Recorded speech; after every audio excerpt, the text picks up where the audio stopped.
Following the release of Momento Mori, Depeche Mode have now embarked on their 2023 World Tour.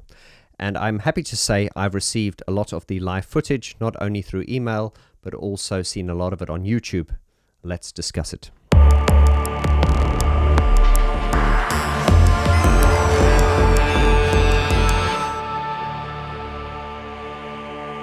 Hello to you, my friend, and a warm welcome to you wherever you may be in the world. If you're new to this channel, then do please consider subscribing.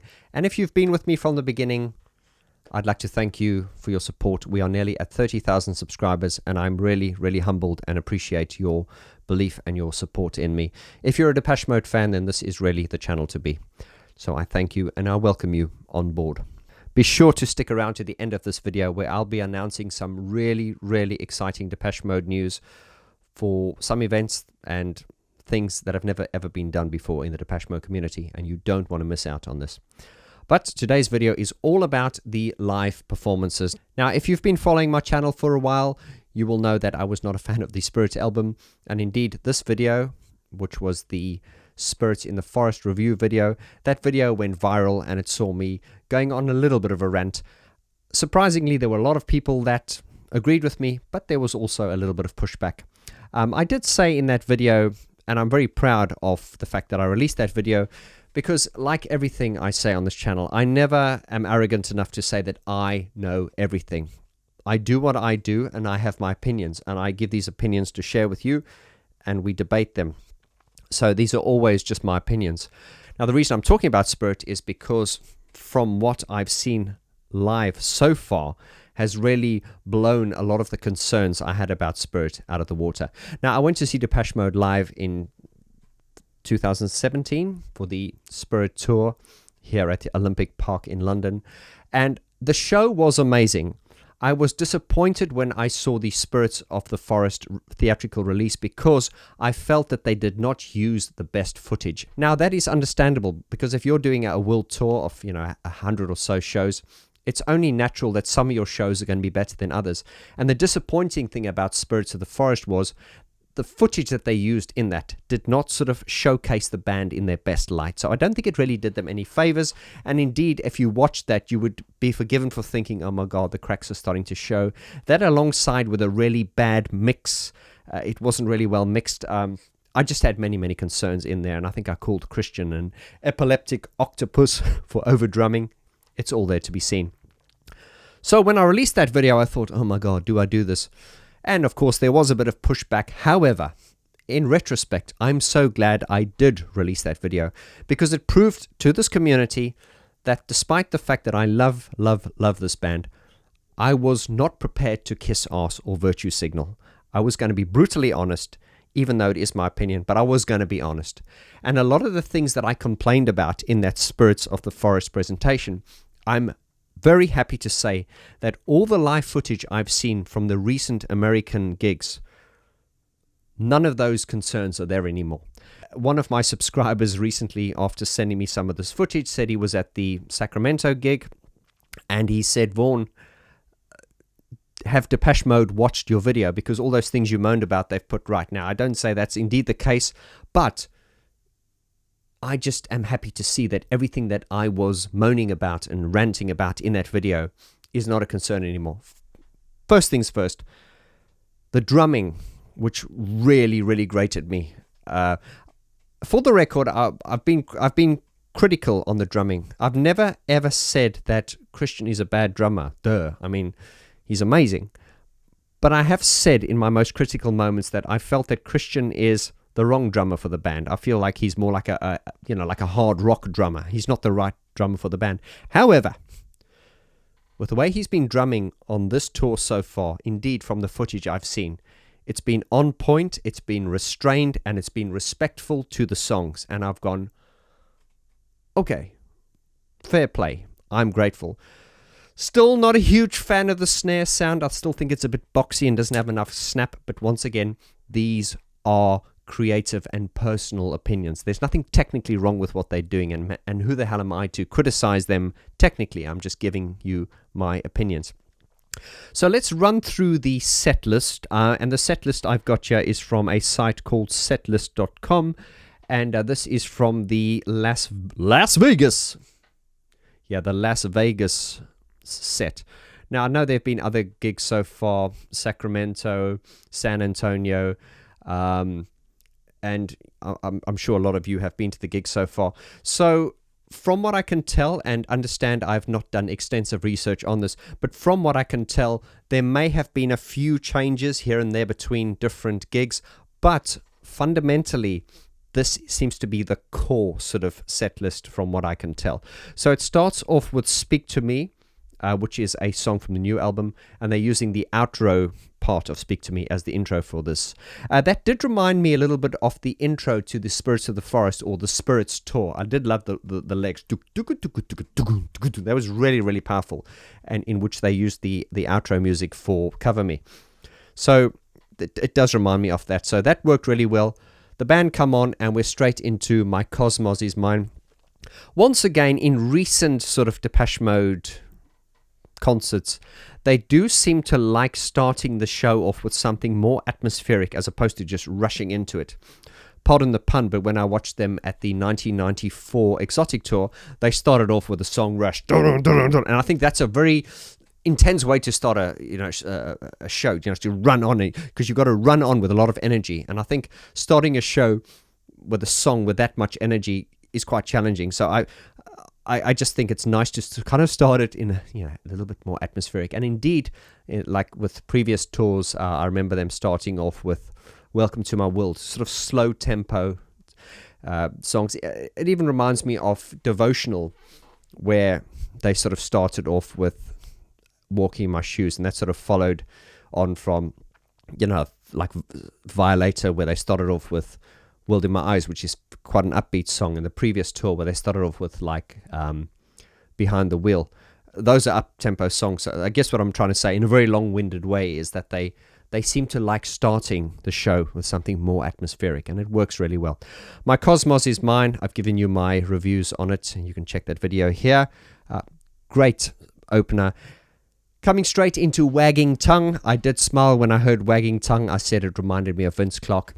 And I love Vince Clarke and I love Erasure. So Erasure always just gives me that feel-good vibe. And when I heard that opening sequence to Wagging Tongue, it just gave me that feel-good feeling. And I love the Wagging Tongue song. And, a great second track to play in a set list.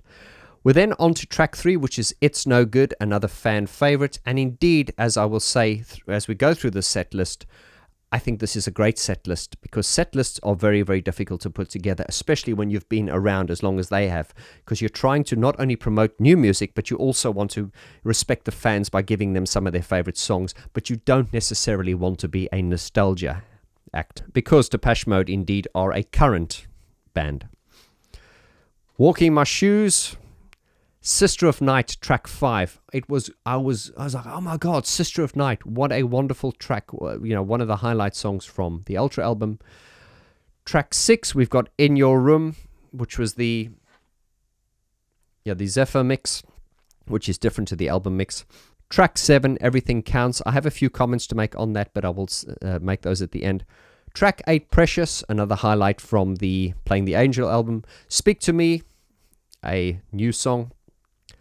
Question of Lust. I was over the moon to see Martin performing this, and not only acoustically, but the full sort of electronic version. Loved it. Thank you, Martin. That is my favorite Martin Gore song. He usually does Home, and Home is a great song, but once again, it's difficult to choose. But I was over the moon to see A Question of Lust.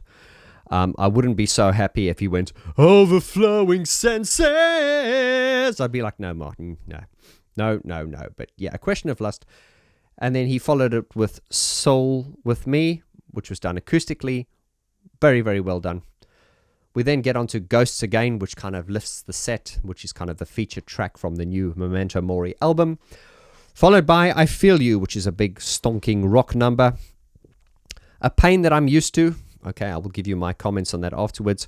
We then get World in My Eyes, one of my favorites. And certainly a wonderful thing to see was how they had Andy Fletcher's face appearing on the screen. A very emotional moment. World in My Eyes indeed was Andy Fletcher's favorite song, and what a wonderful way to pay homage to their deceased friend and brother. 16 is Wrong, followed by Stripped, and I will give you some of my comments on Stripped afterwards. John the Revelator. John the Revelator. I know, that sounded like, I see trees of green. John the Revelator, obviously one of Dave's favorite songs, and I think it's quite a vocally demanding song. And I think it's a song where Dave likes to kind of show as he's got the gunagas. He can really deliver gunagas. And of course, John the Revelator was also performed in the Soul Savers set at one point as well. So I know for a fact Dave loves that song.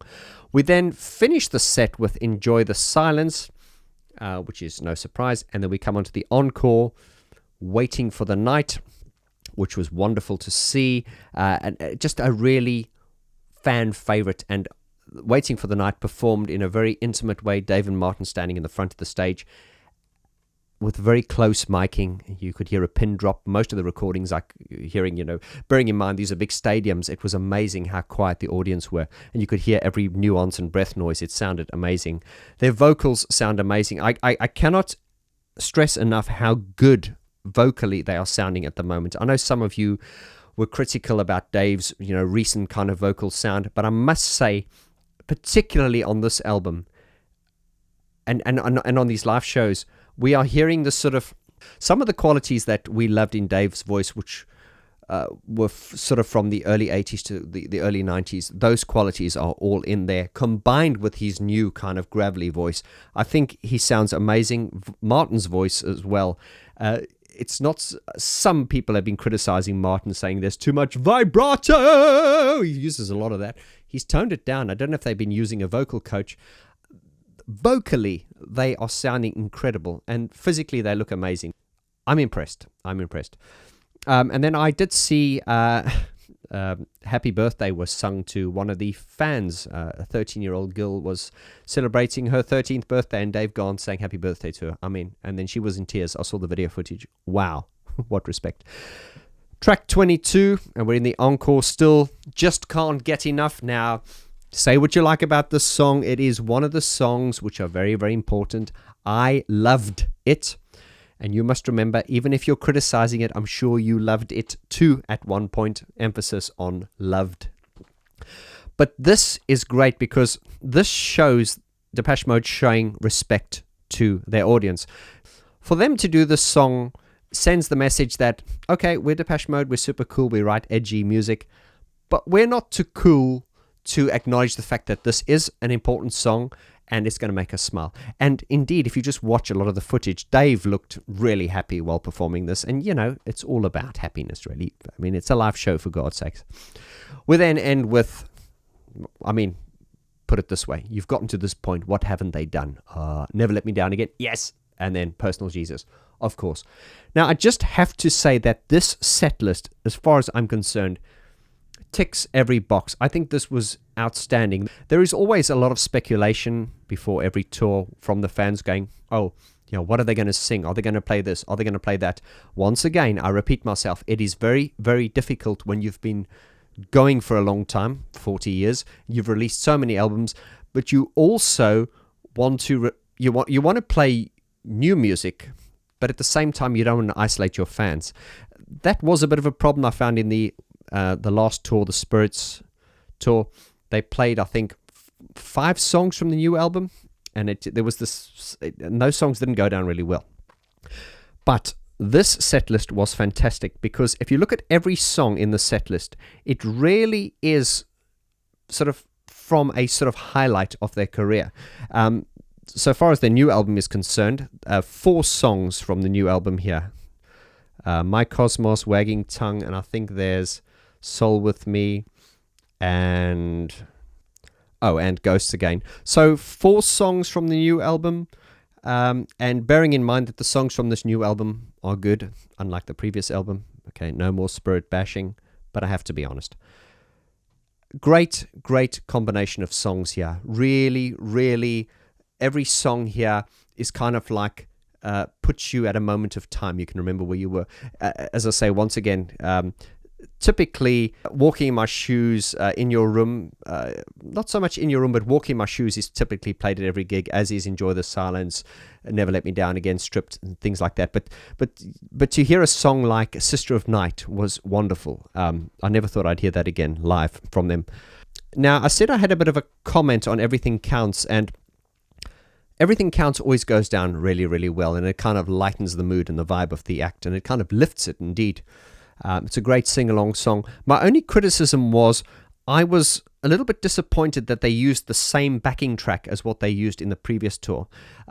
Usually they would, with every tour, the songs would be kind of rearranged for every tour, if you know what I mean. So the fact that they used the exact same backing track for the previous tour was a bit disappointing for me. But then again, the actual performance of this was very, very good. I really, really enjoyed it. I did like the sound of it. The backing track is great. It's really uplifting, but I just felt they should have given us something different to the last tour.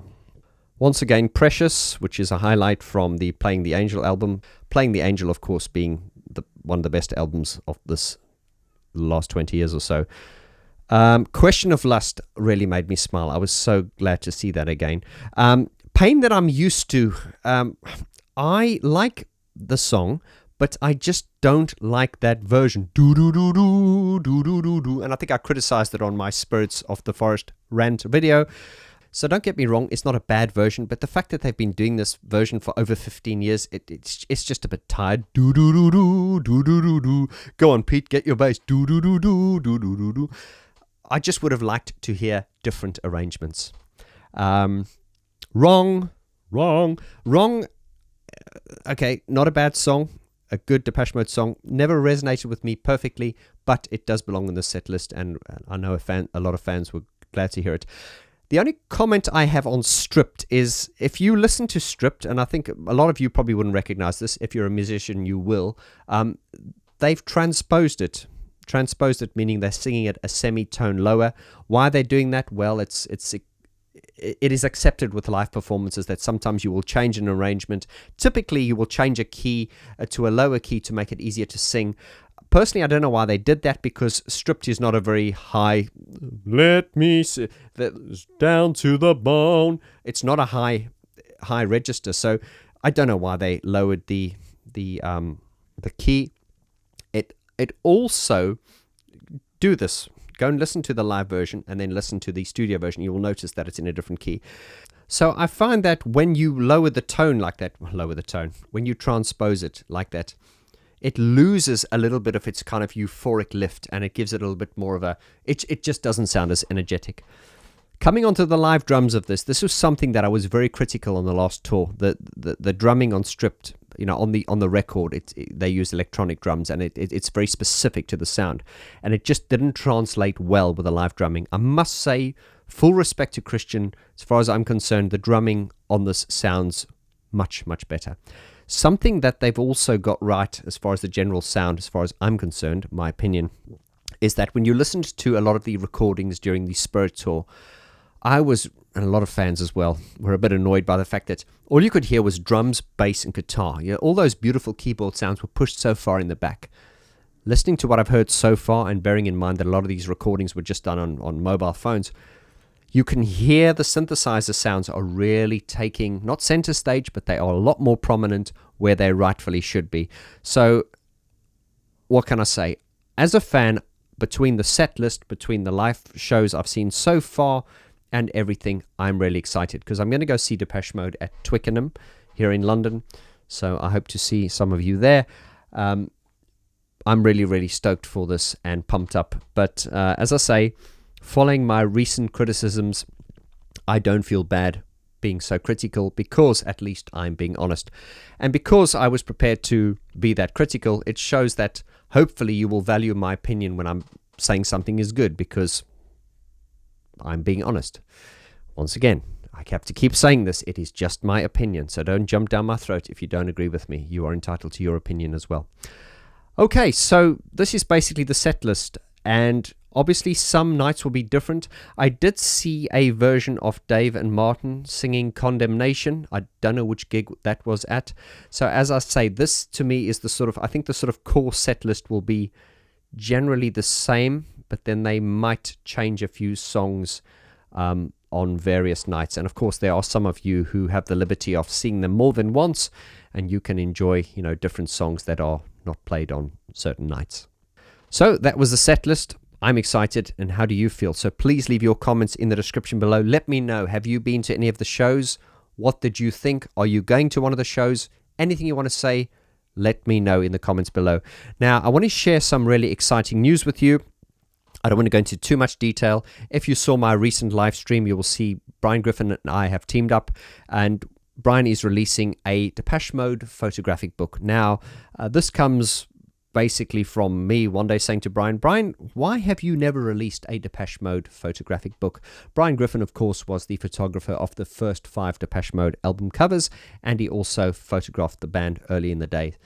And what I, as a fan, wanted to see was a Depeche Mode photographic book by Brian Griffin, because I know we've seen Anton's, but I want to see one by Brian. And this is going to basically be photos that Brian has taken of the band throughout his career, and also it will also feature a lot of photos that you've not seen, including transparencies and negatives and things you've never seen before. So as a fan, this is going to be a real treat. The idea is to make the book really, really affordable, because I would like it to be as accessible to as many fans as possible. We are running a crowdfunder which will start in May, and all the information will be on this channel, so make sure you subscribe and you can follow. The crowdfunder will run for the duration of May, and we're asking you guys to get involved. If we can raise the funds, we will press the book. If we don't, we won't. I hope you guys will consider getting behind us. Another exciting thing that's coming soon, and I will give you more detail on this soon. Gareth Jones and I have teamed up. We're going to put on an event in London, here in East London, at the Strong Room. And what that is going to be a breakdown of the music stems from Construction Time Again. So this will be an opportunity for you to come and meet Gareth and my humble self here in Shoreditch. And basically, Gareth is going to be running through the production of Construction Time Again, and you will hear the multi-track stems in quad surround sound. So this is something that's never been done before, and I'm really, really excited to bring you that. So keep watching, and I will bring you all the information as it drops. One final thing, this is not Depeche Mode related, but if you watch this channel, you may well be a fan of the band Mesh. I know I interviewed them a few years ago, and I kid you not, I got a phone call from Rich Silverthorne from Mesh this morning, and he has asked me to come and join them on stage at the end of this month, April, on April the 29th and the 30th in Germany, where they will be headlining at 2 festivals. And so they've asked me if I would join them on stage as a keyboardist. So I will be playing keyboards for Mesh on this gig. He made it really, he was very, very convincing. I haven't got much time. I've probably got less than 4 weeks to learn all the songs. But if you're going to be at that festival, one of those 2 festivals, I would look forward to performing for you there along with Mesh, and hopefully meeting some of you after the gigs. All the information will be in the description below, and please subscribe so that you do not miss out on further updates. And with that, my friend, I wish you all the best. Thank you so much for your time. Lots of love, and I'll see you on the next video. Adios.